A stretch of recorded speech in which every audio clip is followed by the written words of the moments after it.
हरे राम राम राम हरे हरे, हरे कृष्ण कृष्ण कृष्ण हरे हरे।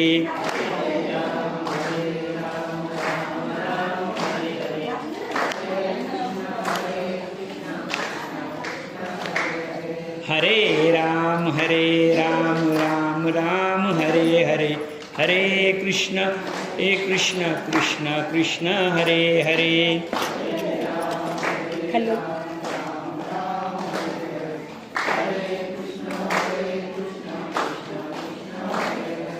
हरे राम राम राम हरे हरे, हरे कृष्ण कृष्ण कृष्ण हरे हरे।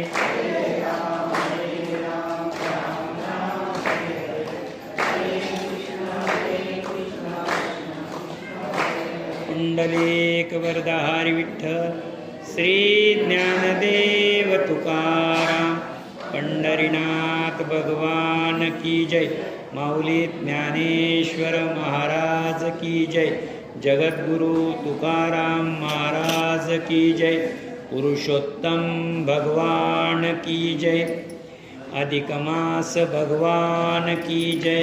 वक्रतुंड महाकाय सूर्यकोटि समप्रभ, निर्विघ्नं कुरु मे देव, सर्वकार्येषु सर्वदा। काय माझी वाणी मानेन संतांसी, रंजवू चित्तासी आपुलिया, माझी वाणी तुझे वर्णीन कुण नाम, ऐसे देई प्रेम काही कळा, जयांची केलिया स्मरण, होय सकळ विद्यांचे अधिकरण, तेची वंदू श्री चरण श्री गुरूंचे, ते नमस्कारोण्याता।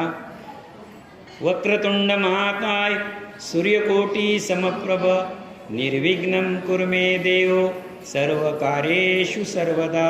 श्री गणेशाय नमः।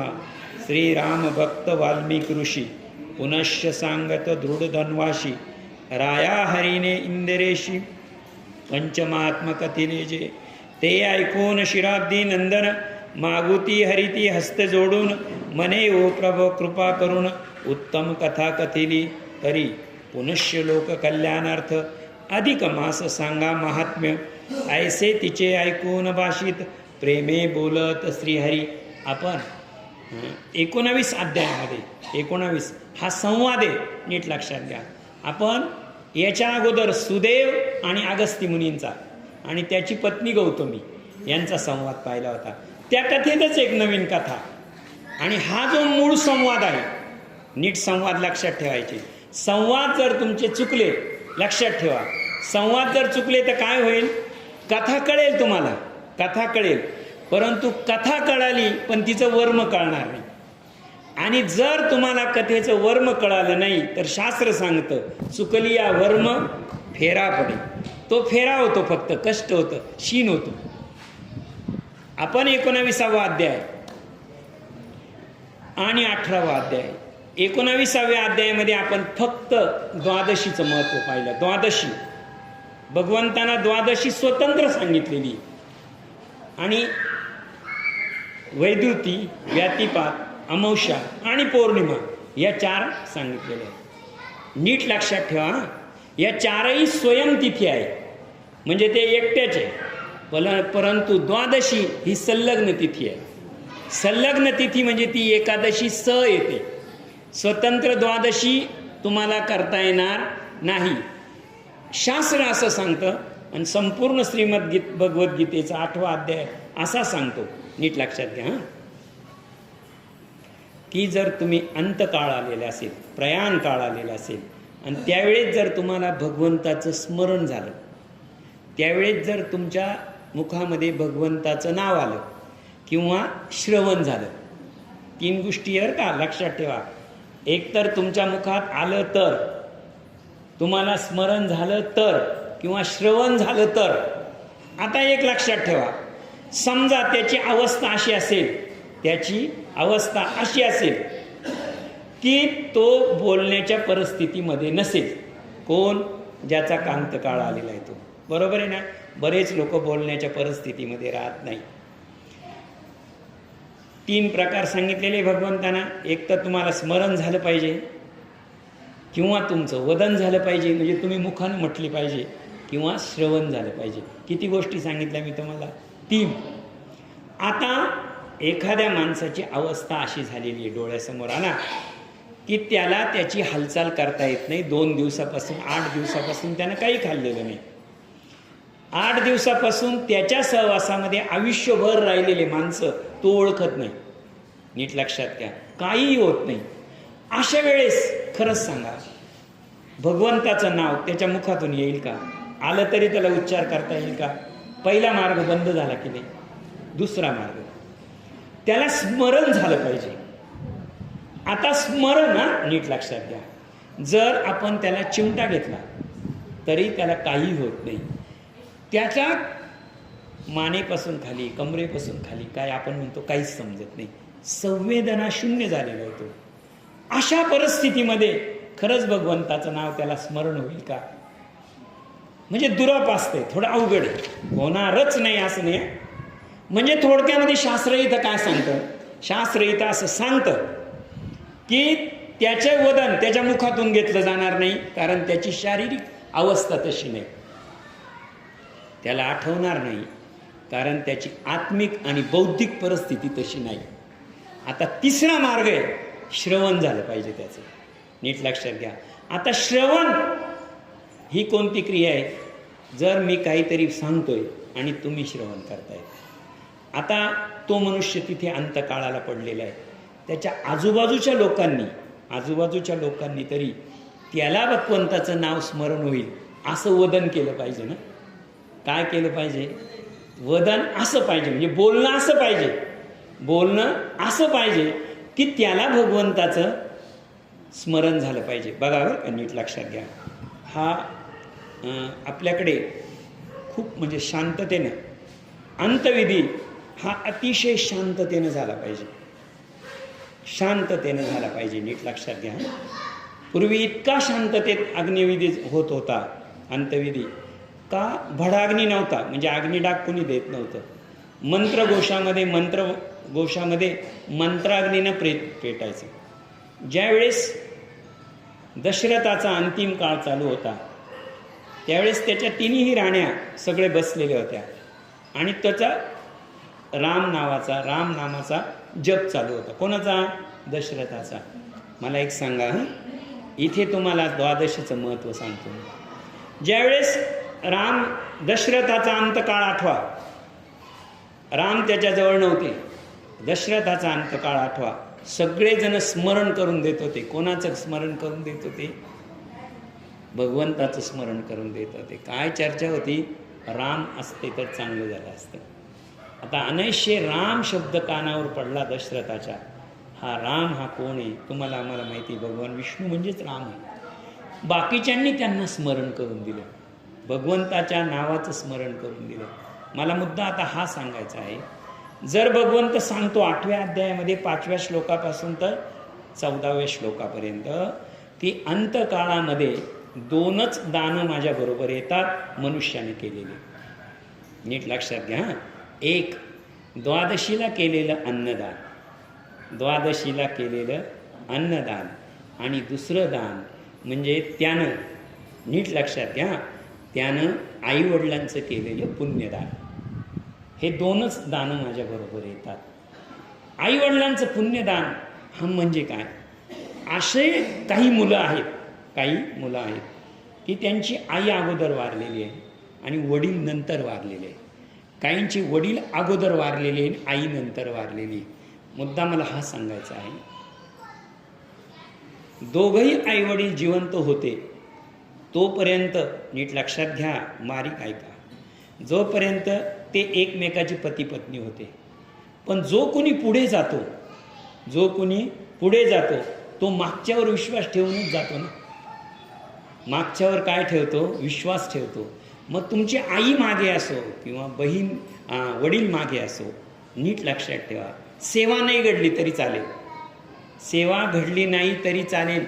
शास्त्र सांगतं त्यांना क्लेश देऊ नका, त्यांना त्रास होईल असं वागू नका, नाहीतर काय होईल त्याचे परिणाम मी तुम्हाला पुढे सांगतो. तसं द्वादशीचं पुण्य येते ते घेऊन जातात. हे पुण्यदान आहे आणि द्वादशीचं पुण्य तुम्ही घेऊन जातात.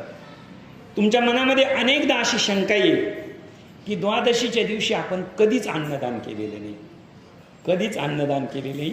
द्वादशी आपण आपल्या घरातच सोडलेली, एकादशी केलेली, आपण कधी पंगत दिली नाही, काही नाही. परंतु अधिक मासातल्या ज्या द्वादशा आहे, अधिक मासातल्या ज्या द्वादशा आहे, तिथे वैकुंठाहून पुरुषोत्तम भगवान तुमच्या शेजारी जेवायला बसलेले असतात. लक्षात ठेवा, पुरुषोत्तम भगवान जर तुमच्या शेजारी जेवायला बसलेले आहेत आणि तुम्ही, मी कालच सांगितलं की तुम्ही तुमच्या शरीराला उपवासाचं पारणं फेडणं किंवा उपवासाचं अन्न घेणं हे सुद्धा तुमच्या शरीराला केलेलं तुम्ही अन्नदान आहे. लक्षात ठेवा, कारण द्वादशीचा उपवास, एकादशीचा उपवास ही आत्मशक्तीने झालेला आहे. आणि तो आत्मशक्तीनं काय केला, आत्मशक्तीनं तो विचार तुमच्या मनामध्ये आला, मनशक्तीनं तो विचार तुमच्या मनामध्ये आला आणि शारीरिक शक्तीनं ते व्रत पूर्ण केलं. शारीरिक शक्तीनं व्रत पूर्ण केलं आणि शरीराला तुम्ही उपवासाचं अन्न दिलं, म्हणजेच ते आत्म्याकडून झालेलं शरीराला अन्नदान आहे. म्हणजे अन्नदान होत नाही हा मुद्दा पहिला झाला. आता दुसरा मुद्दा इथे आणखी उपस्थित होईल, तो असा, जर द्वादशीचंच पुण्य करायचं आहे आणि मरायच्या वेळेसच भगवंताचं नाव घ्यायचं आहे, तर मग इतर वेळेला भगवंताचं नाव घ्यायची काय गरज आहे? त्याच दिवशी पाहू. कोणत्या दिवशी? ज्या दिवशी अंतकाळ येईल त्या दिवशी. साधन काळेमध्ये देवाची गरजच काय? बरोबर आहे की नाही? एक मामासाहेब दांडेकरांचं एक कीर्तन आहे, येणे बोधे आम्ही झालो जीवन मुक्त, कीर्तनाचं पुस्तक आहे ते. त्यावेळेस यूट्यूबचा काळ नव्हता, परंतु मामासाहेब दांडेकरांची जी कीर्तनं केली ती हाताने लिहिलेली नथुसिंग महाराजांनी, आणि त्याचं भाग 1 आणि भाग 2 असे 2 ग्रंथ आहे. त्यावेळेस त्यांनी सांगितलं होतं, एक मुलगा शाळेमध्ये गेला आणि तो बाप त्याला सांगत काय होता, तुला डॉक्टर बनवायचं आहे, तुला डॉक्टर बनायचं आहे. ठीक आहे. आणि पोरगा तर शाळेत पहिलीच्याच टाकायला गेला बाप. त्यावेळेस पोरानं सांगितलं काय, मला जर डॉक्टर बनवायचं आहे तर मग पहिलीची गरजच काय? बरोबर आहे की नाही? पहिलीची गरजच काय? मला डॉक्टरची परीक्षा आहे तिथंच बसवा, मी लगेच डॉक्टर होईल. खरंच सांगा, तुम्हाला डॉक्टर जरी व्हायचं असेल तरी सुरुवात कुठून करावं लागते? बरोबर आहे की नाही? सुरुवात डायरेक्ट डॉक्टरपासून, सुरुवात डायरेक्ट वकिलीपासून नाही. साधनेला सुरुवात ही प्रारंभापासूनच करावी लागते. आणि जर अंतकाळ सुखाचा करायचा असेल तर लक्षात ठेवा, त्याचा आरंभ काळ अधिक मास आहे. अधिक मास आहे. इथून जर तुम्ही स्मरण केलं, इथून जर तुम्ही भक्तीला लागले, इथून पुढे जर तुम्हाला मार्ग सापडला तर चालाल तुम्ही. आणि एकादशी, द्वादशी हा मार्ग आहे, अधिक मास हा मार्ग आहे. आणि या मार्गावरून जर चाललो आपण, या मार्गावरून चाललो, जयाची धोपट वाट, माऊली सांगतात, एकदा धोपट वाटेना तुम्ही लागले की तुम्ही मुक्कामापर्यंत निश्चिंतेने चाल. मुद्दा मला हा सांगायचा आहे, जर एखादा म्हटला की मला पुण्यदान हे आईवडिलांचं, वडील वारल्यानंतरचीच जबाबदारी किंवा आई वारल्यानंतरची, मग तिथून पुढंच पाहू ना, त्याच्या आत गरज काय? शास्त्रामध्ये ते निघेल की नाही? पण नाही. साधना ही आरंभापासूनच करावी लागते. आणि साधना जर आरंभापासून केली तरच तिची फलप्राप्ती आहे. साधना त्रिपुटी असते, नेहमी लक्षात ठेवा. साधना, साधक आणि साध्य. तुम्हाला साध्य प्राप्त करायचं आहे तर तुम्हाला साधना केल्याशिवाय पर्याय नाही. आणि साधना तुम्ही एकदा स्वीकारली तर तुम्ही साधक होता. एकदा तुम्ही एखादं देवत उपास्य मानलं की त्याची उपासना करावीच लागते. आणि उपासना केली की तुम्ही उपासक होता. एक तर तुम्ही साधक झाले पाहिजे, उपासक झाले पाहिजे. आणि ज्यावेळेस या सगळ्या साधना पूर्ण होतात, साधकाची साधना पूर्ण होते, उपासकाची उपासना पूर्ण होते, तर शेवटचं मुक्कामाचं ठिकाण आहे भक्ती. तुम्ही भक्तीपर्यंत पोहोचतात, भक्तीला प्राप्त होतात. आणि भगवंतानं 18व्या अध्यायात 55वा श्लोक आहे, नीट लक्षात घ्या. 18वा अध्याय मोक्ष संन्यास योग मधला 55वा श्लोक असा आहे ज्ञानानं मला भगवंताला तो मला जाणू शकतो, मला जाणू शकतो. योगानं तो मला प्राप्त करू शकतो. ज्ञानानं मला जाणू शकतो, योगानं मला प्राप्त करू शकतो. पण लक्षात ठेवा, भक्तीनं तो माझ्यासारखा होऊ शकतो. भक्तीनं कशासारखा होतो? माझ्यासारखा होऊ शकतो. म्हणून तुकाराम महाराजांचं प्रमाणे जेथ देव पाहावया गेलो तेथे देवची होऊन गेलो. भक्तीमुळे झालं ते. आता 18व्या अध्यायातला 5वा श्लोक 55वा श्लोक सांगितलं तुला. भक्ती माम अभिजानती. भक्तीनं तो मला अभिजानती. अभिजानती म्हणजे काय? अभि या शब्दाचा अर्थ तुम्ही इस्कॉनची श्रीमद भगवद्गीता घ्या. इस्कॉन यांची श्रीपाद प्रभूंची, त्याचे लिहिलेले श्रीमद भगवद्गीता जशी आहे तशी. कसं लिहिलेलं आहे त्याच्यात? जशी आहे तशी म्हणजे अभि. भक्ती माम अभिजानती. अभिजानती म्हणजे मी जसा आहे तसा तो भक्त मला ओळखतो. मला मुद्दा हा सांगायचा आहे, द्वादशीचं जर पुण्य तुम्हाला हे सर्व करू शकतं तर आत्ता तर तुमचा निर्णय झाला पाहिजे का निदान त्याकरता एकादशी केली पाहिजे. काही शंका आहे अजून, आपण फक्त द्वादशीच्या दिवशीच करू असं नाही आहे. संलग्न तिथी असल्यामुळे एक स्वतंत्र अध्याय एकादशीवर आहे आणि 4 जे आहे ते वैदुती, व्यातिपात, पौर्णिमा आणि अमावस्या या 4वर आहे. हे तुला पंच सांगितलं मी, ओवी नीट ऐकून घ्या. हा पंचपर्व महात्म्य जे तुम्ही कथिले ते ऐकून श्राद्ध नंदिनी मागुती हरिते हस्त जोडुनी म्हणून प्रभो कवा उत्तम कथा कथियली परी पुनश्य लोकार्थ अधिक मास सांगा अद्भुत तियेचे ऐकून भाषत प्रेमे बोलत श्रीहरी. तुम्ही मला पंचपर्व सांगितले, 5 पर्व सांगितले आणि मला ते अत्यंत समजले. आता तुम्हालाही समजले असं आपण गृहीत धरू. पण इतक्यानं माझं समाधान झालेलं नाही.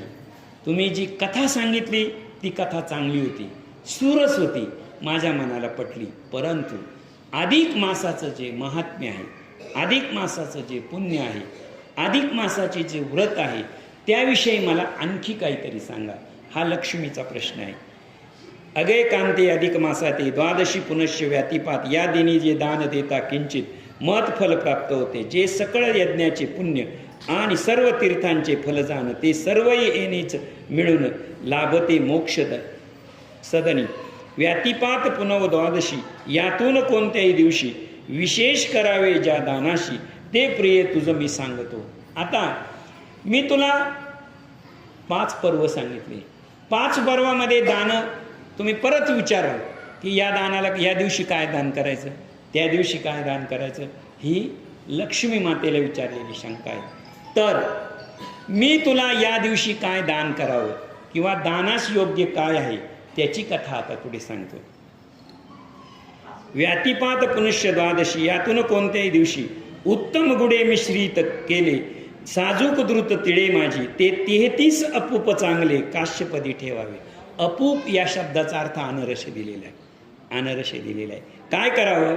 उत्तम गुड मिश्रित उत्तम गुड मिश्रित साजूक द्रुता माझी तुपामध्ये काय करावं?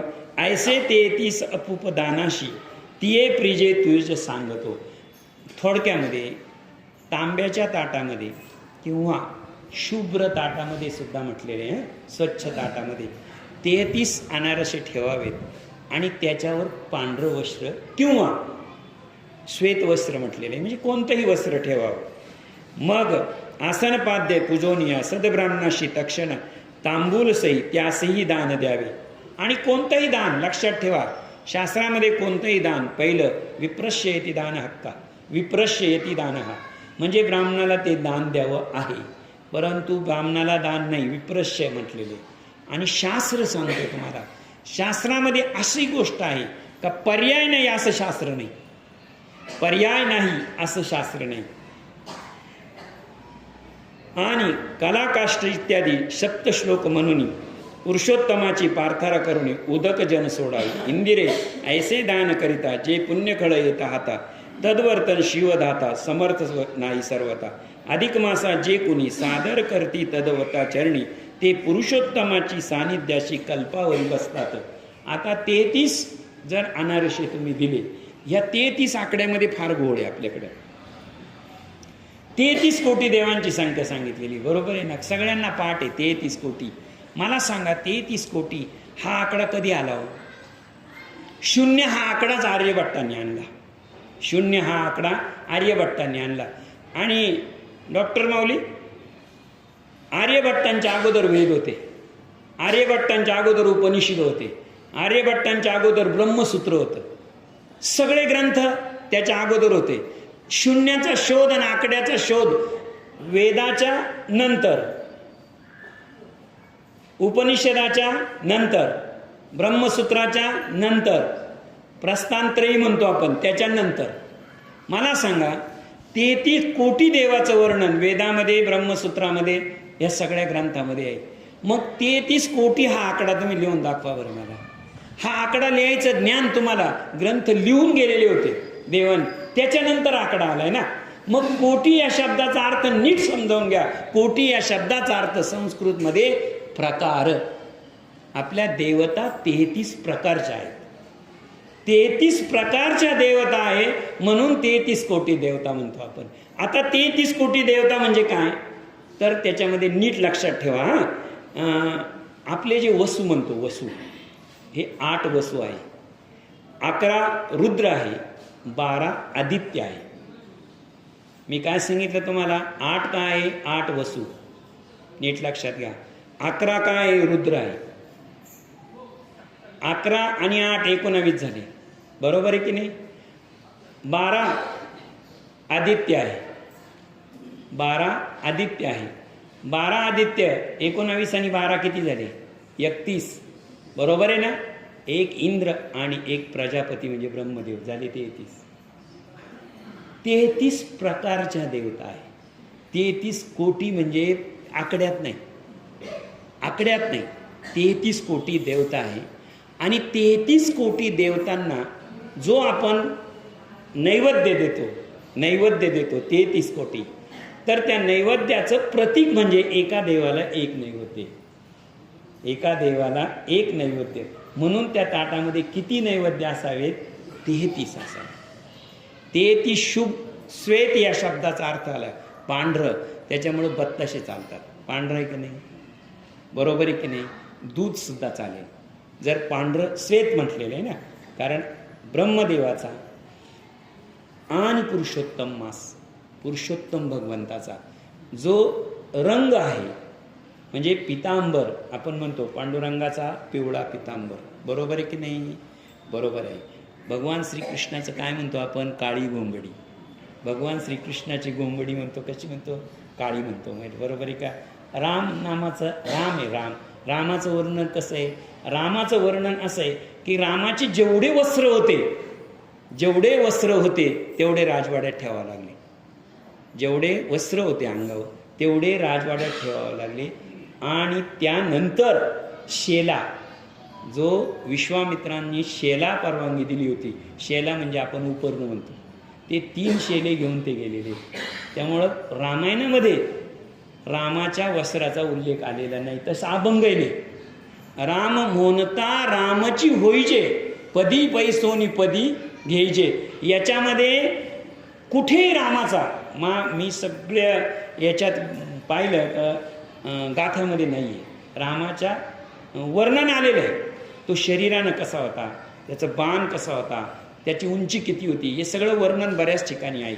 परंतु श्वेतवधारी हा पुरुषोत्तम मास आहे आणि श्वेतवस्त्रधारी ब्रह्मदेव आहे. आणि काळी घोंगडी कोणाची आहे, तर भगवान विष्णूची, म्हणजेच भगवान श्रीकृष्णाची.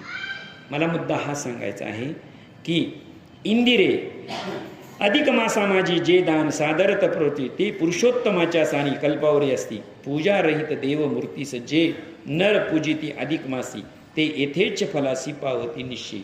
जर तुम्ही पुरुषोत्तम भगवंताची, भगवान श्रीकृष्णाची, भगवान विष्णूची या 3 पैकी कोणत्याही याची पूजा केली तर पुढे काय, तैसेची गृह ब्राह्मण पूजन भक्ती भावे करती अनुदिन तेही येथेच भोग भोगुनी स्वर्ग भोग पावती.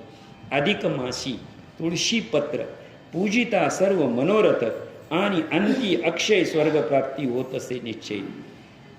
गंधर्व, अप्सरा, यक्ष, प्रेत आणि सर्व पक्षादी जीत अधिक पुण्यमासी पापमुक्त होऊन या स्वर्गी पावले. आणि या अधिक मासामध्ये नीट लक्षात घ्या, शिवरात्रीचे जर अभंग वाचले आपण, शिवरात्रीचे अभंग वाचले तर त्याच्यात मृगाख्यान म्हणतो आपण, एका हरणाचं आख्यान आहे त्याच्यामध्ये. तसंच शिवरात्रीचं एक मृग आख्यान आहे.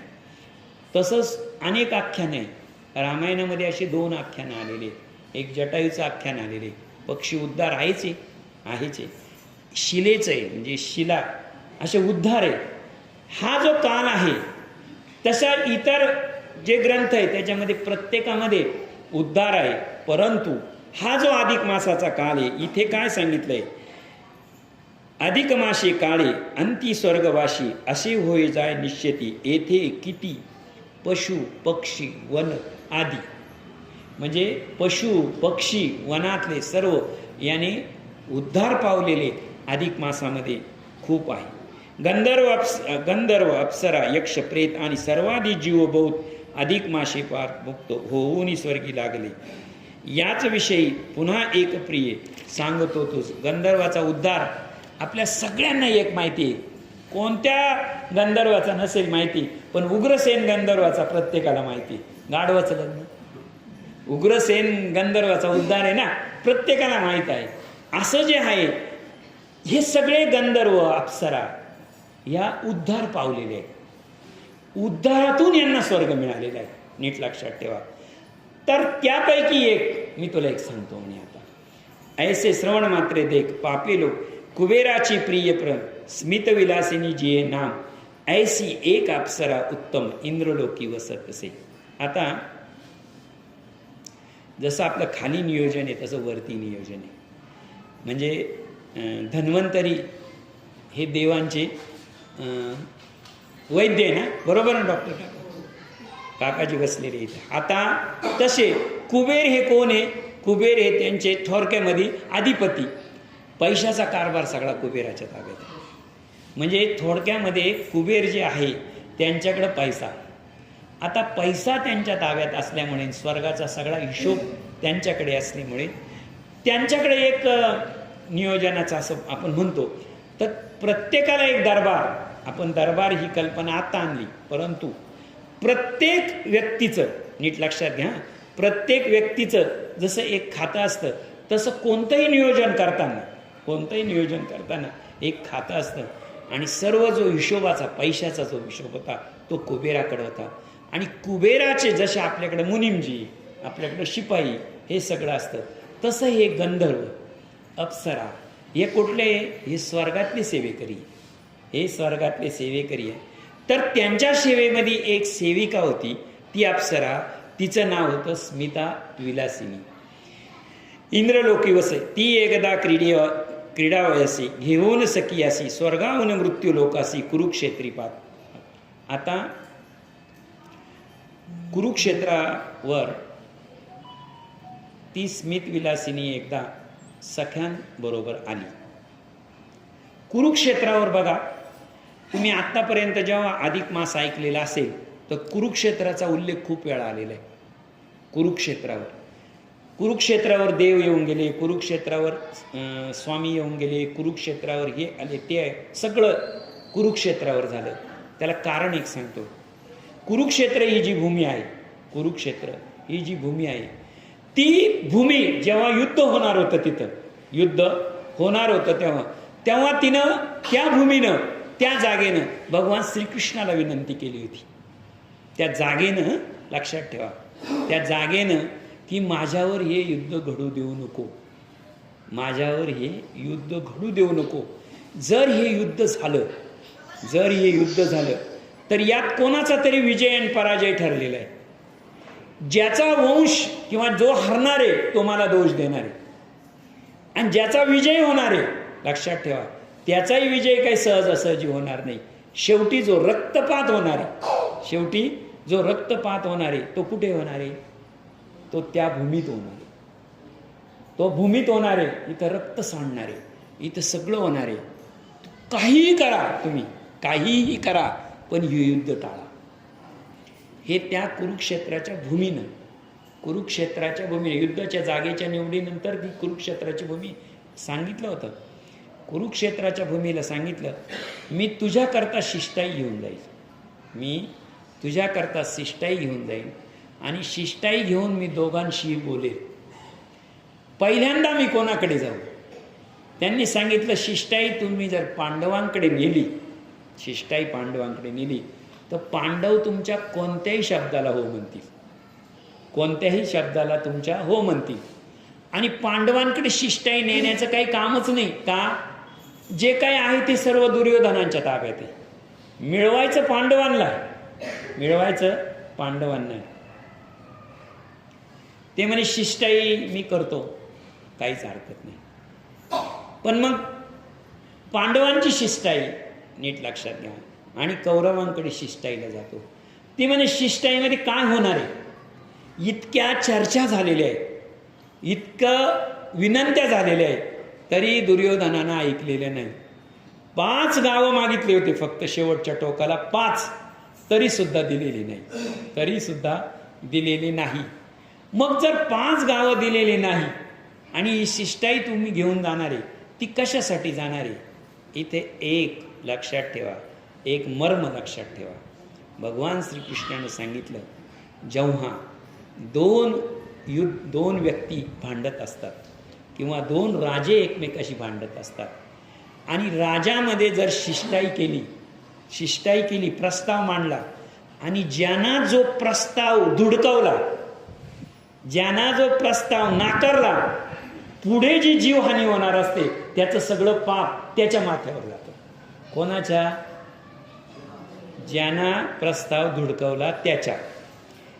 मग म्हणे माझं काय? तुला पापच लागणार नाही.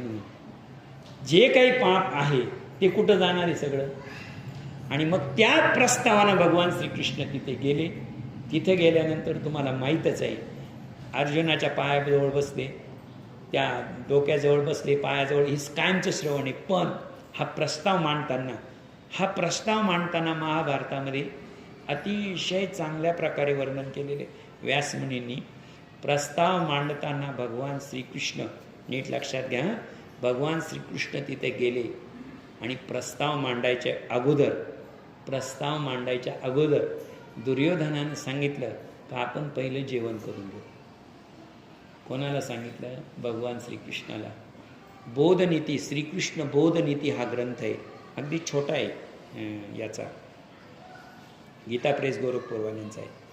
त्यांनी सांगितलं भगवान श्रीकृष्णाला, तू आपण जेवण करून घेऊ आणि नंतर निवांत बोलू. भगवान श्रीकृष्णाने सांगितलं, जेवणाचे नियम सांगतो मी तुला, जेवणाचे नियम सांगतो, तुम्ही आपण ऐका. जर शरीराला गरज असेल आणि अत्यंत भूक लागलेली असेल, अन्न जर खाल्लं नाही तर प्राण जाईल अशी अवस्था झालेली असेल, अन्न जर खाल्लं नाही तर आता प्राण जाईल अशी अवस्था असेल तर अन्न कुठेही खाल्लं तरी चालेल. आणि दुसरी गोष्ट सांगितली त्यांनी, ज्यावेळेस अन्न घ्यायचं असेल त्यावेळेस तो जो अन्नदाता आहे त्या अन्नदात्याचं ऋण करून अन्न घ्यायचं नाही कधी. अन्न घ्यायचं नाही कधी. भगवान श्रीकृष्णाने सांगितलं, माझं जीव जाईल अशी काही अवस्था झालेली नाही. आणि मी जे प्रस्ताव आहे ते काय तू हो किंवा नाही म्हटलेला नाही, त्यामुळं मी काही तुझ्या ऋणात नाही आणि मला आता भूक लागलेली नाही. आपण पहिला प्रस्ताव मांडू आणि पहिला प्रस्ताव दिला, नीट लक्षात घ्या, पहिला प्रस्ताव दिला. आणि दुर्योधनच त्यांनी सांगितलं, आम्ही मामांना विचारून येतो. म्हणजे कोण? शकुनी मामा. आता सल्ला चांगला देणारे कधी. मामांनी सांगितलं, हा त्यांचा दलाल आहे आणि तू त्याचं ऐकत बसतो. हाच शब्द आहे महाभारतामध्ये. तो त्यांचा माणूस आणि त्याचं तो ऐकत बसतो. लक्षात ठेवा, काळ वाईट आला विनाशकाले विपरीत बुद्धी होतीच. बरोबर आहे ना म्हणे. हा तर त्यांचाच माणूस, त्यांचाच नातेवाईक, सगळं काही त्यांचंच. आणि हा काय आपलं चांगलं करणार आहे. येऊन सांगितलं भगवान श्रीकृष्णाला, मामाने सांगितलं, आम्हाला सांगितलं, तुम्ही जो काही प्रस्ताव दिलेला आहे तो आम्हाला मान्य नाही. लगेच भगवंतानं भूमीचं दर्शन घेतलं. तिथल्या तिथंच भगवंतानं भूमीचं दर्शन घेतलं. दुर्योधनाला वाटलं हरली वाटतं, आपल्याच पाया पडायला लागलेत आता. इथल्या इथं राजवाड्यात दर्शन घ्यायला लागले. खरंच सांगा, भगवान श्रीकृष्णानं घेतलेलं दर्शन कोणाचं होतं? धरती मातेचं होतं. सांगितलं तुझा दोष गेला, घाबरू नको. युद्धाचं सगळं पाप, सगळा दोष आजही कुरुक्षेत्रावर दोष आहे का? आपण कौरवांनाच दोष देतो, कौरवांनाच दोष देतो. का? कारण त्यांनी शिष्टाई धुटकाळली. आणि पृथ्वी मातेचं पाप तिच्या माथ्यावर लागू नये, तिच्या माथ्यावर लागू नये म्हणून भगवान श्रीकृष्णाने शिष्टाई घेऊन गेले. ठरल्याप्रमाणे शिष्टाई नाकारली. धरती मातेचं दर्शन घेतलं आणि भगवान श्रीकृष्ण कुठे आले? विदुराच्या घरी आले. आणि विदुराच्या घरी म्हणजे काय? विदुर काय होतं? अहो, तांदळाच्या कण्या, तांदळाच्या अखंड तांदूळ नाही, तांदळाच्या कण्या म्हणजे तुटलेले तांदूळ, ते अखंड तांदळाच्या त्या कण्यांचा भात विदुरांनी केला होता. काय केला होता? विदुरांनी. आणि तो विदुराच्या घरचा भात आणि सुदामाची पोहे भगवंत दोनदाच जेवले. पण महाभारतामध्ये आजही दोन्ही जेवणांचा उल्लेख आहे. इथे सांगतो आता तुम्हाला, जर तुम्ही द्वादशीचं पुण्य केलं, माझे शब्द नाही हं, द्वादशीचे पुण्य जर तुमच्या पाठीशी असेल तर तुम्ही विदुरानं जे भगवान श्रीकृष्णाला कन्या भरवल्या आणि सुदामानं ज्या पोहे भरवले तेच तुम्ही अधिक मासाला अन्न भरवलं. असं अन्नदान द्वादशीचं. हा त्यातलं मर्म आहे. म्हणून आता ही बघा, ही ओवी नीट ऐका. म्हणून ही ओवी मला हे सगळं सांगावं का लागलं?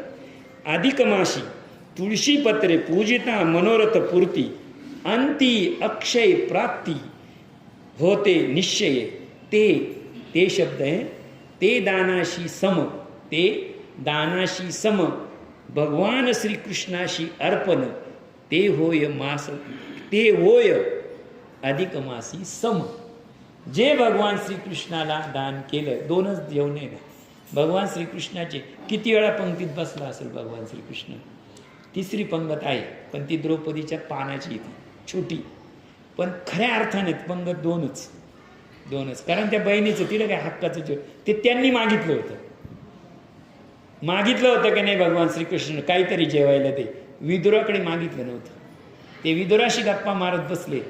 पुढे ताट आलं, कण्यांचा भात खाऊन घेतला आणि त्याच सुदामानं 4 पोहे घेतले आणि नेऊन दिले. दोनच जेवणे. पण त्या 2 जेवणामध्ये महाभारतामध्ये भगवान श्रीकृष्णाची तृप्ती आहे. द्वादशीचा जर उपवास केला, 33 अनारसे दिले, 33 अनारशांचे सर्व देवता तृप्त होतात. म्हणून आपण बत्ताशे, आपण ते त्या दिवशी कीर्तनाच्या दिवशी एक प्रसंग घडला. काका माझ्या शेजारीच बसले होते. कोणीतरी एक आल्या, मावशी माय पुढं ताट ठेवून निघून गेलं.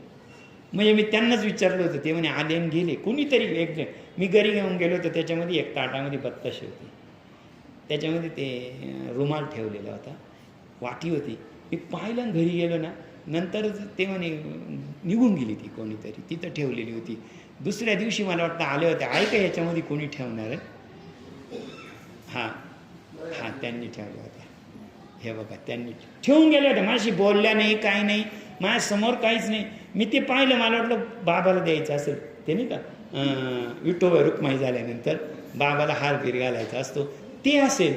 आणि ते विठोबा रुक्माई झाली तरी त्याच्यात हारही नव्हता आणि काहीच नव्हता. मग मी ते घरी घेऊन गेलो. मुद्दा मला हा सांगायचा आहे, सत्पात्री दान त्यांचं झालं का नाही मला माहीत नाही, पण सत्पात्री दान करणं आणि भगवंताला भोजन देणं हे सर्वात मोठे परमभाग्य, परम पवित्र, परम पुण्य आहे. आणि ते पुण्य फक्त अधिक मासामध्ये लागतं, द्वादशीच्या दिवशी. तेने जाहाली कासा, हां पुढे आता, चिरकाळापर्यंत सखिया संगे बहु क्रीडली, मग सुगंधे पुष्पे वेचुनी कुरुक्षेत्री पावली.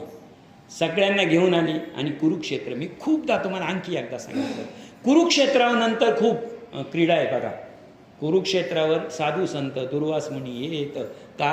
कारण त्या पृथ्वीना धरती मातेनं जो रक्तपात किंवा जो त्रास सहन केलं होतं तिनं, जरी दोष तिच्यावर आला नाही तरी ते सहन आलं होतं. आणि मी लक्षात ठेवा, पावन कशानं होत असतं? साधूच्या स्पर्शानं भूमी पावन होत असते. साधूच्या स्पर्शानं भूमी पावन होते, देवाच्या स्पर्शानं जीव पावन होतो, भूमी पावन होते. म्हणून बरेच क्षेत्रानंतर कुरुक्षेत्रावर आलेलं आहे. जेने जाहली कासावीस दीर्घ चाले श्वास मग सीमा पर्वतीत सखियास मने समयास ज्याचे कंठी मी माळ घालीन तया संगे मी सुख पावेन ऐसे येथे यजमान पुरुष कोणी काही दिसेना.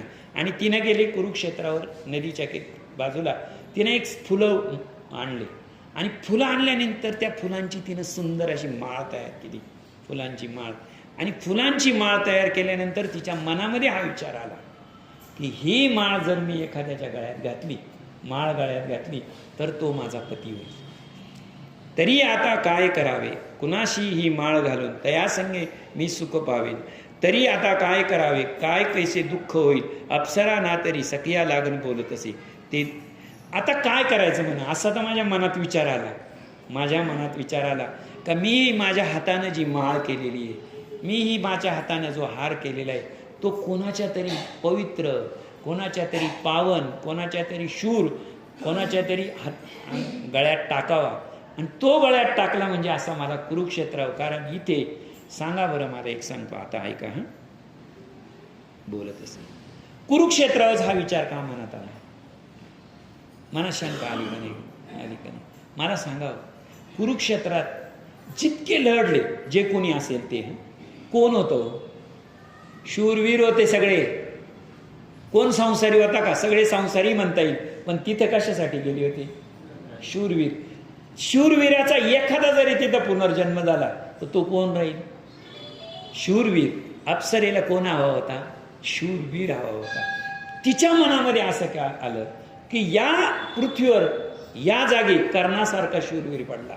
बरोबर आहे की नाही? इथे सगळे शूरवीर द्रोणाचार्यासारखा गेले. लक्षात ठेवा, कृपाचार्य कितीतरी शूरवीर गेले, कितीतरी स्वामी गेले म्हणे. तर एखादा त्यातला शूरवीर जर इथं आला तर मी त्याच्या गळ्यामध्ये ही माळ घाली. तो दुर्वास. आता बघा बरं का, तरी आता काय करावे, कैसे दुःख निरसेल. तो दुर्वास महाकोपेन तेथे अवचित पातला जाण तया पातचे त्वये करून सख्या गेल्या पळून. स्मितविलासिनी मात्र एकती काम मोहे तिथली राहिली आणि अविचारे माळ वाहिली गळा टाकली ऋषींच्या. आता तिथे दुर्वास ऋषी. दुर्वास ऋषी म्हणजे हे अत्यंत रागिष्ट ऋषी, अत्यंत रागिष्ट ऋषी. म्हणजे दुर्वास ऋषींचा धाक असा होता, सर्वसामान्य जीवामध्ये धाक असणं नाही, देवांमध्ये सुद्धा दुर्वासाचा धाक होता. दुर्वास मुनींचा देवांमध्ये धाक होता. दुर्वास मुनींना पाहिल्यानंतर सर्व सख्या होत्या, तिच्या ज्या मैत्रिणी होत्या त्या पळून गेल्या. नीट लक्षात घ्या, त्या पळून गेल्या. परंतु स्मित विलासिनी तिथे राहिली. का पळाली नाही? तुम्हाला एक सांगतो, तिच्या हातात काय होतं?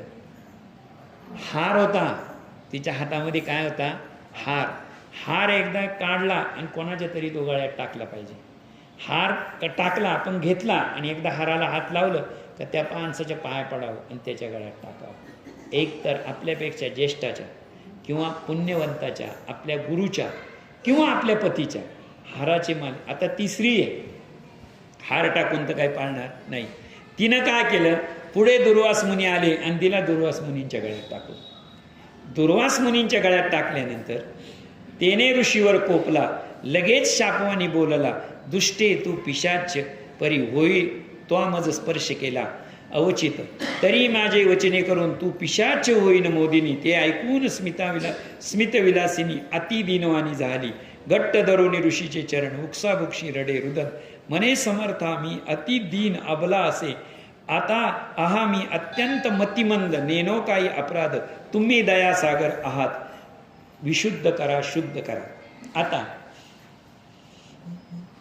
या दुर्वास मुनींच्या गळ्यात हार पडल्यानंतर दुर्वास मुनींनी काय केलं की दुर्वास मुनींनी सांगितलं का तू हे कृत्य, आता संन्यासी आहे, संन्यास आश्रम स्वीकारल्यानंतर परत गृहस्थ आश्रमामध्ये येता येत नाही. नीट लक्षात घ्या. म्हणजे संन्यासाश्रम कोणी स्वीकारलेला होता? दुर्वास मुनींनी. आणि दुर्वास मुनींच्या गळ्यात ती माळ टाकली. नीट लक्षात घ्या. आता एक शास्त्र सांगतो तुम्हाला, शास्त्र सांगतो. तिनं गळ्यात माळ टाकलेली, गळ्यात माळ टाकलेली.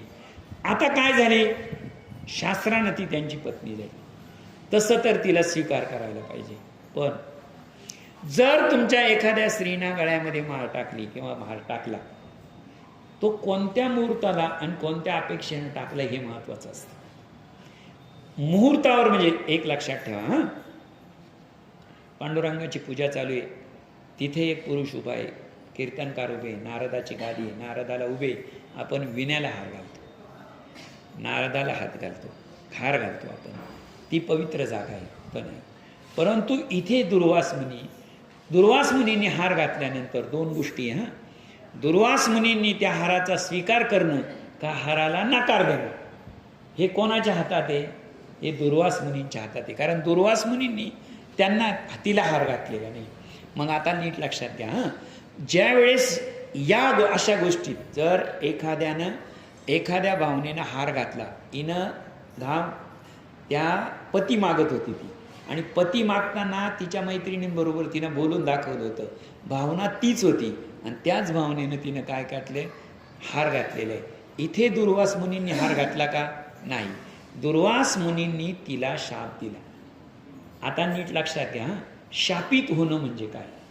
नीट लक्षात घ्या.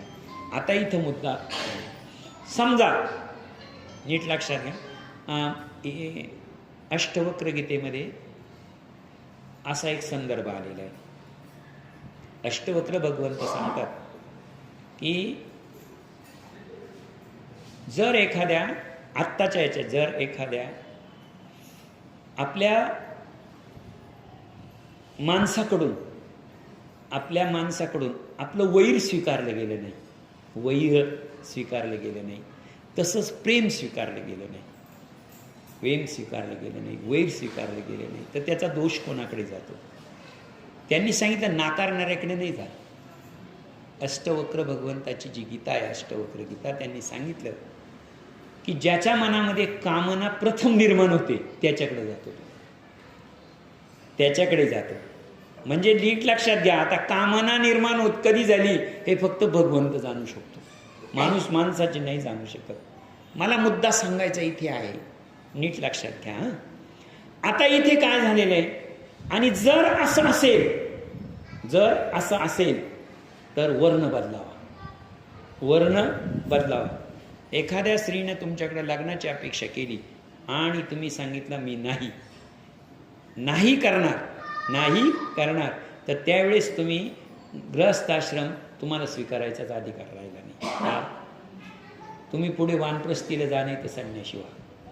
कारण तुम्हाला तिनं दिलेला प्रस्ताव आणि तुम्ही नाकारलेला प्रस्ताव हे कधी होऊ शकतं? जर तुम्ही दोघे अपरिचित असाल तर. पण परिचिताकडून आणि नात्यामध्ये आलेला प्रस्ताव नाकारल्यानंतर तुम्ही वर्ण बदलावा. आता मला इथे सांगतो, दुर्वास मुनी कोण होते? दुर्वास मुनी हे ऋषी होते, साधू होते. ती कोण होती? अप्सरा. बरोबर आहे. म्हणजे साधूचं आणि अप्सरेचं लग्न होऊ शकतं. लक्षात ठेवा. काय होऊ शकतं? होऊ शकतं. आता इथे नीट लक्षात ठेवा, त्यांनी त्यांच्या तपोबलानं तिला काय करून टाकलं? पिशाचिनी. काय केलं? पिशाचिनी तिला केलं. वर्ण बदलला का नाही? एक पिशाचिनी साधूची पत्नी होऊ शकते का? नाही होऊ शकत. वर्ण बदलला की नाही? हे कुठं संन्याशी आणि ती कुठं पिशाचिनी. पिशाचिनी तू झाली म्हणजे आता काय झालं? तुला लागलेला दोष ज्या दिवशी जाईल त्या दिवशीच तू पुन्हा अप्सरा होईल. त्या दिवशी काय होईल? तू पुन्हा अप्सरा. आता मला मुद्दा इथे सांगायचा आहे. स्मिता विलासिनी जी होती तिनं दुर्वासाच्या गळ्यामध्ये माळ टाकली, आणि दुर्वासाच्या गळ्यामध्ये माळ टाकल्याबरोबर जर लगेच दुर्वासानं तिच्या गळ्यात माळ टाकली असती काय झालं असतं? पती पत्नी झाली असते, स्वीकार झाला असता. तिनं माळ टाकली आणि यांनी शाप दिला. तिनं माळ टाकली, यांनी शाप दिला. नीट लक्षात ठेवा, तिचा वर्ण बदलून गेला.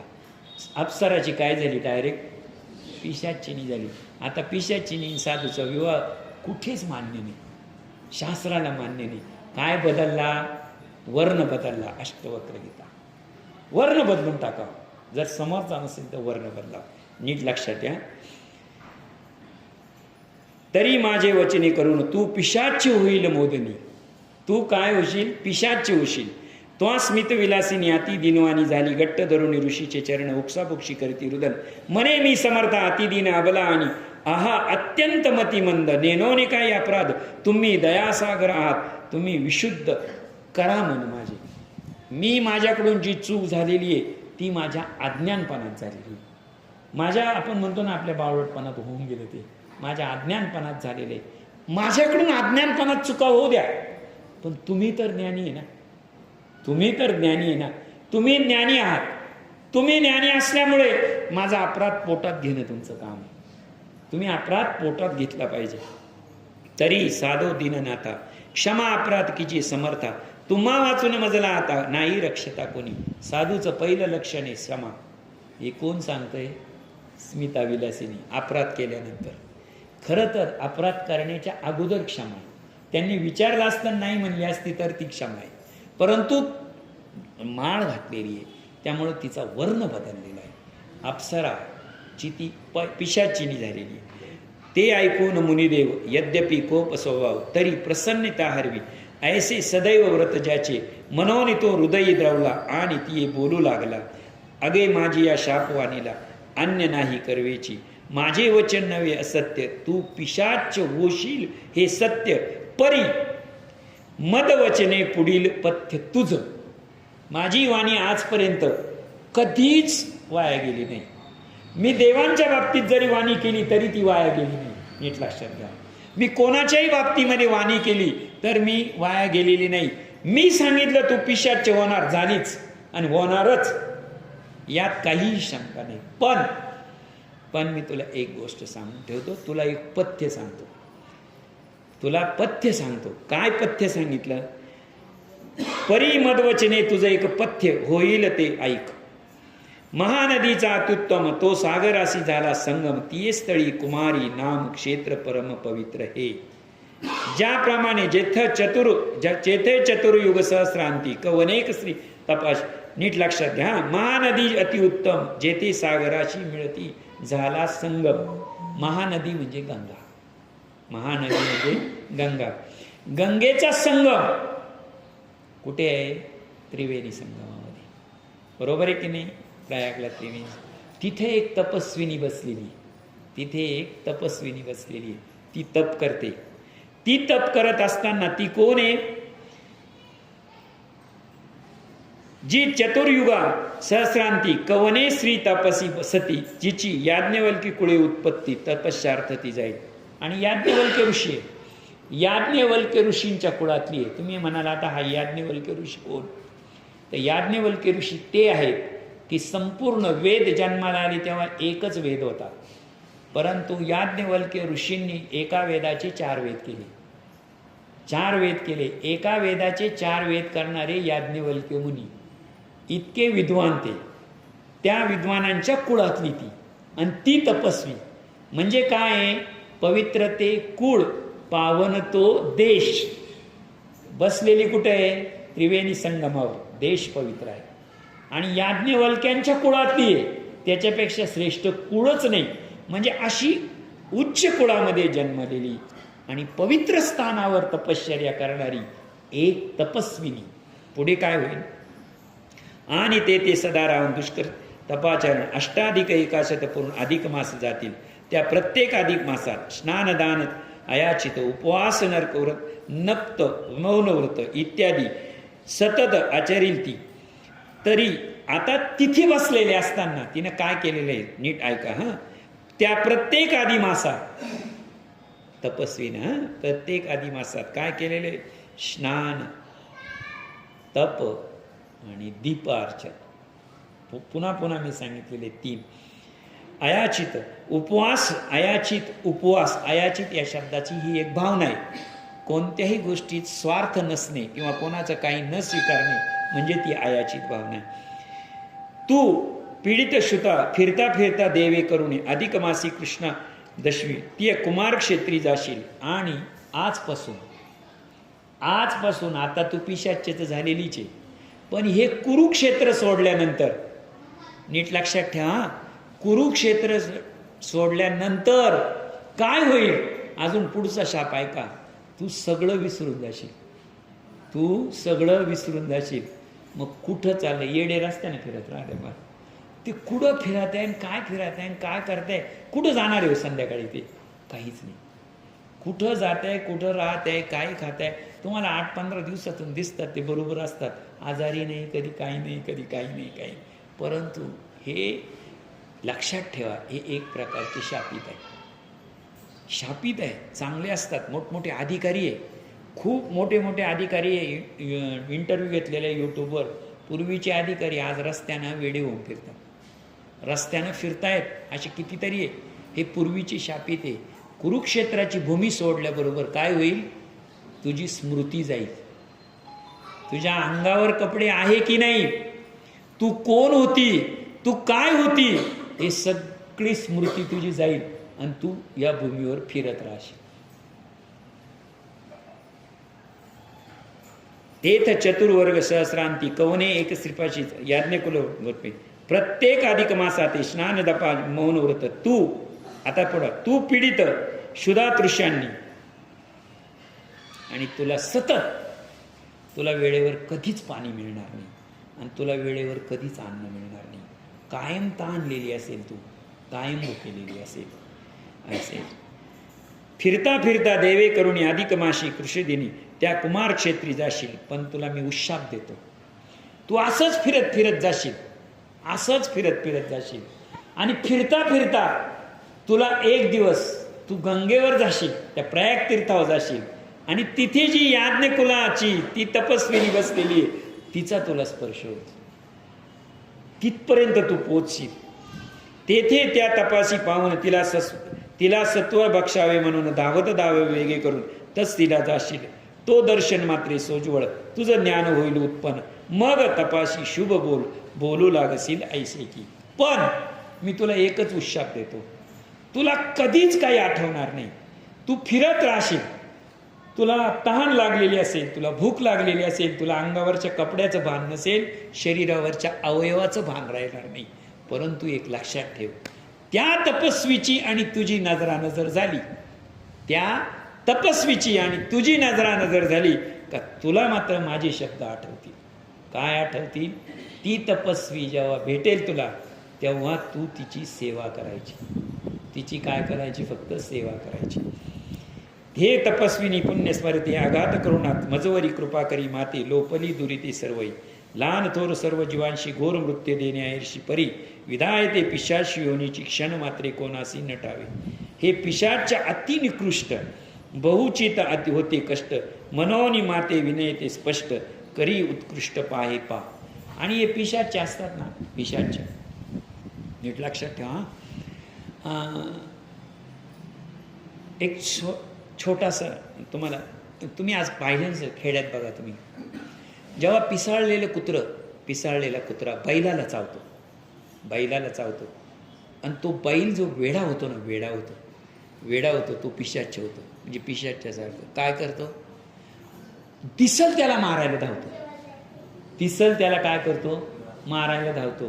शेवटचा एकच एक तो जो बैल असतो ना, तो बैल त्याला पाण्याची भीती असते ना, एकच असतं, त्याच्या अंगावर जर पाणी टाकावं किंवा तो पाण्यात उडी मारतो, किंवा तो जर एकदा दगडाला धडक द्यायला लागला, हे समक्ष पाहिलेलं आहे मी. जर तो दगडाला धडक द्यायला लागला तर धडकाने डोकं फुटून जातं, बेशुद्ध होऊन पडतो तो. जर कधी झाडाला धडक द्यायला लागला पिसाळलेला बैल, तर तो शेवटी तो डोकं फोडून घेतो. पिसाळलेलं कुत्रं बघा, एकदा धावायला लागलं कधी सरळ धावत राहतो. एकदा तुम्हाला त्या पिशाच्याने गाठलं का, एक तर ते दुसऱ्याचा तरी अंत करील, नाही तर तुमचा तरी अंत करील. ठीक आहे. तू पडशील शुदाश फिरता, तो दर्शन मात्रे सोज्वळ तुझं ज्ञान होईल उत्पन्न. तू शुभ मोलाशी ते तप हे पिशाच्या अति निकृष्ट बहु देती कष्ट मनवणी हे माते स्पष्ट ते निकृष्ट पाहे पा. आणि पिशाच्याचे पिशाच्य जेवढे योनीत जन्माला आलेले किंवा ज्यांना पिशाच्य लागलेले किंवा पिशाच्य हे जीव, त्यांना एक लक्षात ठेवा बरं का, सूर्यनारायणाचं दर्शन म्हणजे सूर्याशी म्हणजे सूर्यनारायणाशी वैर करतात ते. आता खरंच सांगा, यांचं वैर तिथपर्यंत जाणार आहे का? सूर्यनारायणाशी वैर करतात म्हणजे दिवसा ते तुम्हाला सांगतो अंधारात लपून बसतील कुठेतरी. सूर्यनारायणाचं दर्शन त्यांना नको असतं आणि जो सूर्यनारायणाचं दर्शन नको असतं त्याच्याशी वैर करतात ते. त्यामुळे सूर्यनारायण एकदा मावळला का यांचं राज्य सुरू होऊन जातं. हे आनंदात राहतात. पिशाची योनी नेहमी रात्री भ्रमंती करते का? कारण सूर्यदेवतेशी त्यांचं वैर असतं, सूर्यदेवतेशी वैर असतं. त्यामुळे ते नेहमी रात्रीचेच फिरतात पिशाची योनीची लोक. त्या अधिक मासात हे तत्क्षणी मुक्त होशील शापापासून म्या या उपाशीने अंतर न शिवशिदी. ऐसे सांगून दुर्वास मुनी पुढे केला स्वेच तरी अप्सरा स्मित विलाशी पिशाची योनी वावली. तुला उशाप एवढाच आहे. काय एवढाच आहे? जोपर्यंत या कुरुक्षेत्रावर पावनभूमीवर तू आहे तोपर्यंत निदान तुला स्वतःचं आठवेल तरी.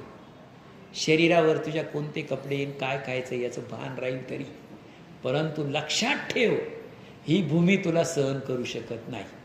कोण? कुरुक्षेत्राची भूमी. म्हणजे तुला ही भूमी बाहेर काढणारच. आणि जो कुरुक्षेत्राच्या बाहेर तुझं पाऊल पडलं की माझा शाप सुरू, म्हणजे पिशाची योनी लागलीच समज तुला.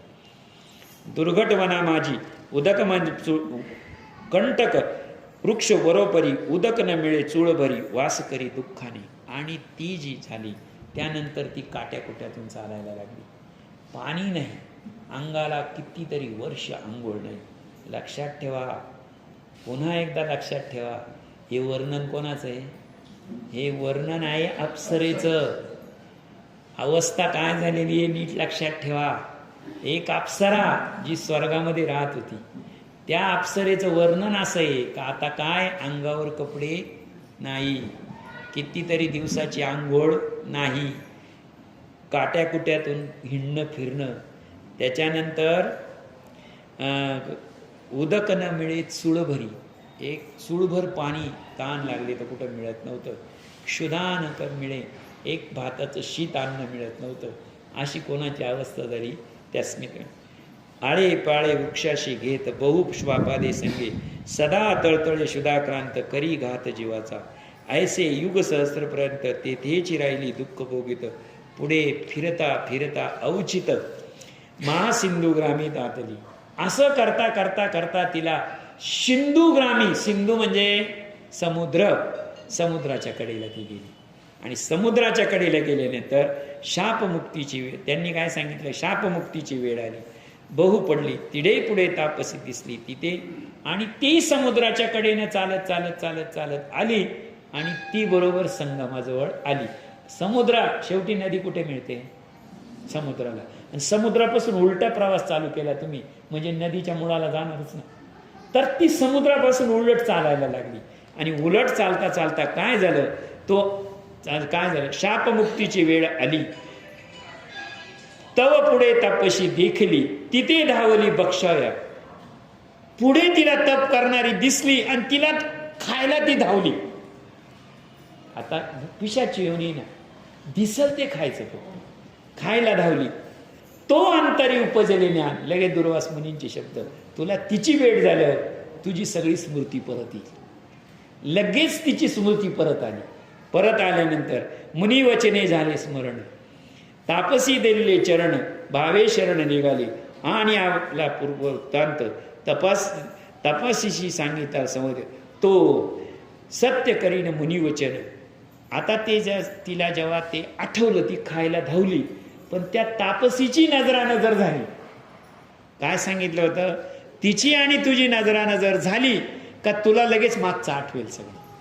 तिनं हिच्याकडे पाहिलं आणि हिना तिच्याकडे पाहिलं आणि हिला लगेच मागचं आठवलं की काय दुर्वास मुनींनी सांगितलं होतं की संगमावर एक तपस्वी भेटेल आणि तीची तपस्वी ही गेली आणि तिचं दर्शन घेतलं.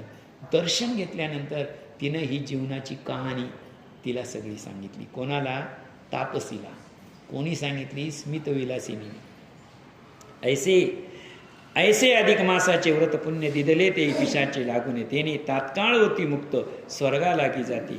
मग तिनं सांगितलं, तू जर इतकं झालं होतं, तुझं इतकं सगळं झालं होतं, हे सगळं करण्याच्या अगोदर कुरुक्षेत्रावरच जर तू अधिक मासाचं पर्व केलं असतं, अधिक मासाचे उपवास केले असते, ती इथपर्यंत यायची गरजच नव्हती.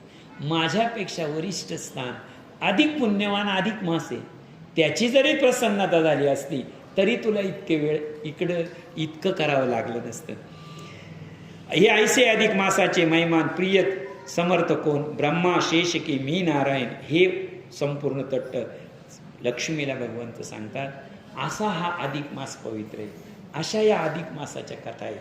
या सांगण्यासाठी इंद्र कमी पडतो, ब्रह्मदेव कमी पडतो, मी कमी पडतो. जर आम्हाला जशा आहे तशा कथा सांगता येते नाही. कोणाला? या तिघांना. ओवी पहा, अधिक मासाचे महिमान तिये समर्थ कोण, तिये वर्णावया समर्थ कोण, ब्रह्मशेष, ब्रह्माला जमू शकत नाही का, इंद्र निशेष, इंद्रालाही जमणार नाही का, मी शेष, माझंही तसं काही मी पूर्ण सांगू शकत नाही. ते सत्य सांगते पै तैसे अधिक मासाहून काही अधिक सत्य नाही. जैसा मज समान नाही पुमान. ज्याप्रमाणे मनुष्यामध्ये आपले जे मनुष्य सगळे मनुष्य, स्त्री वेगळी, मनुष्यामध्ये सर्वात श्रेष्ठ पुरुष कोणता? पुरुष म्हणतो बरं का मी, पुरुष, श्रेष्ठ पुरुष. सर्वांमध्ये श्रेष्ठ पुरुष कोण असेल तर नारायण, आणि सर्व स्त्रियांमध्ये श्रेष्ठ कोण असेल तर लक्ष्मी. म्हणून आपण म्हणतो लक्ष्मी नारायण. बरोबर आहे की नाही? जैसा मज समान नाही पुमान, जसा पुरुषांमध्ये मी श्रेष्ठ, नारी नहे तुझं समान. जशी लक्ष्मी तुझ्यापेक्षा कोणी नारी श्रेष्ठ नाही, माझ्यापेक्षा कोणी नर श्रेष्ठ नाही. तैसा अधिक मासे आन नाही श्रेष्ठ मास. तसा अधिक मासापेक्षा श्रेष्ठ कोणताच मास नाही. पर्वता माझी श्रेष्ठ मेरू. पर्वतामध्ये, सर्व पर्वतांमध्ये श्रेष्ठ कोण? तर मेरू पर्वत सर्वात श्रेष्ठ आहे. ग्रहा माझी भास्करू. सर्व ग्रहांमध्ये कोण? तर सूर्यनारायण श्रेष्ठ आहे. पक्षा माझी वनिता कुमारू. सगळे जी पक्षी योनी आहे त्याच्यामध्ये सर्वात श्रेष्ठ गरुड. का रोहिणीवर सगळ्या पावसाळ्यामध्ये 27 नक्षत्र आहे, त्यामधले 9 नक्षत्र पाण्याचे, परंतु सर्वात श्रेष्ठ नक्षत्र, प्रथम नक्षत्र रोहिणी. पावसाचं दर्शन रोहिणीच करून देतात आपल्याला. की दीपा माझी ब्राह्मण, का चतुष्मावा माझी गौण. का जर तुम्ही पूजा अर्चा करायला लागले, किंवा दीपा माझी, किंवा दीप कोणतंही व्रत करायला लागले, तर व्रत करण्यासाठी श्रेष्ठ ब्राह्मण. 4 पाय की चौपाई गौ, म्हणजे 4 पायाचे जेवढे असतील त्याच्यामध्ये सर्वात श्रेष्ठ गाय, चौपाई गौ. का वृक्षा माझी, जेवढे वृक्ष आहे, सगळे जेवढे वृक्ष आहेत त्या सर्व वृक्षांमध्ये श्रेष्ठ कल्पवृक्ष, सर्व कल्पवृक्ष श्रेष्ठ. आणि सरिता, जितक्या काही नद्या वाहतात, गंगा श्रेष्ठ सरितात, सगळ्या गंगा वाहतात किंवा जेवढ्या नद्या वाहतात त्या सर्वात श्रेष्ठ कोण? गंगा. तैसा सर्व मासात श्रेष्ठ पुरुषोत्तम मास जाण. सगळ्या मासामध्ये श्रेष्ठ हा पुरुषोत्तम मासच आहे. ऐसे बोलती स्पष्ट तू अधिक मासाची ये ठाई, जे स्नानादी कर्म पाही, ते धृत दीप सर्व. किती सांगितलं? स्नान सांगितलेलं आहे, किती सोपं आहे. दीप सांगितलेलं आहे आणि जप सांगितलेलं आहे. या 3 व्यतिरिक्त एक सांगितलं त्यांनी, द्रुपविना अक्षय होती जाण तू. ऐसे द्वादशीचे पर्व आणि पंचपर्व नाही जमलं तरी द्वादशी पर्व मात्र केलं पाहिजे. पुनरपी शिरा शुभोती, ती परम पावन सर्व कथा पुढच्या प्रसंगी सांगेल. इति अधिक मार्स सार महात्म्य बृहन्नारदी पद्मसार. सज्जन श्रोते ऐको चतुर, विशंती अध्याय गोड हा व्हावा. विठ्ठल